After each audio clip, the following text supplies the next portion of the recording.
Dadae पार ब्रह्म जा जाटी चो सदा शिव। ए मुझा डाडा पार ब्रह्म, ए मुझा शिव शंकर भोलेनाथ, असां तुझे दर ते अचण था चाहियूं। ए डाडा एड़ी का आसीस कर, एड़ी का रहमत कर, जो असां तुझे दर ते अचूं, वरी उहे मेला लगन, वरी उहे खुशियूं हुजन, उहे तुझा दर्शन थियन।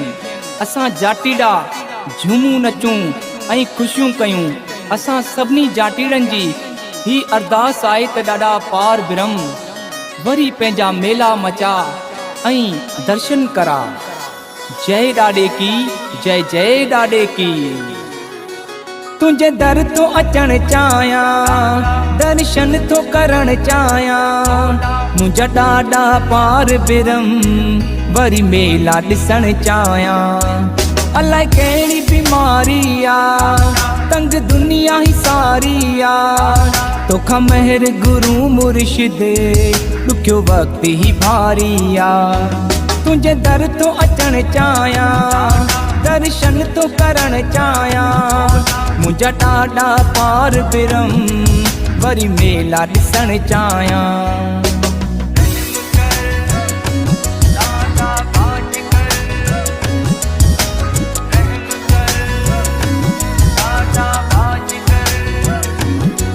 हर माण्हू थियो मजबूर, वधी वई आहे गुरबत, बस हाणे खपे साईं हिक तुझी थी रहमत। हर माण्हू थियो मजबूर, वधी वई आहे गुरबत, बस हाणे खपे डाडा हिक तुझी थी रहमत।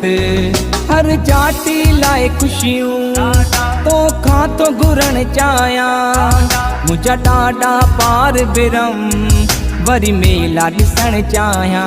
ए तरहन मता हालत बिगड़ी पए, इहा सोच करे तरहन अज पंहिंजन सां पंहिंजा हिक ॿिए खां परे था रहन। मता हालत बिगड़ी पए, इहा सोच करे था रहन। सिक मोहब्बत कुर्ब मंझा सभिनी सां मिलण चाहियां। खणी छड़ियूं कुलन ते वरी पंधड़ो करण चाहियां। तुझे दर तो अचण चाहियां, दर्शन तो करण चाहियां। मुझा डाडा पार ब्रह्म वरी मेला ॾिसण चाहियां।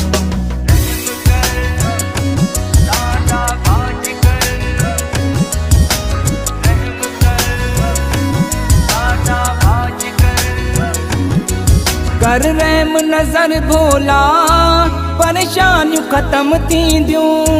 न त सूरन में कई हित जानियूं ख़त्म थींदियूं। कर रहम नजर डाडा, परेशानियूं ख़त्म थींदियूं। न त सूरन में कई हित जानियूं ख़त्म थींदियूं। दौलत कोई स्थानी चवे, बणी दास जीअण चाहियां। कर पंधड़ो जाटीड़न सां वेड़ी जप थो ॾिसण चाहियां।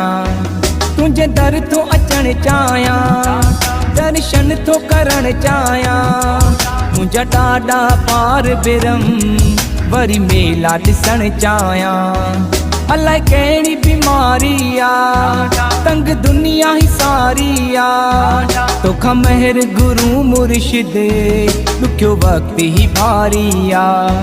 तुझे दर तो अचण चाहियां, दर्शन तो करण चाहियां। मुझा डाडा पार ब्रह्म वरी मेला ॾिसण चाहियां।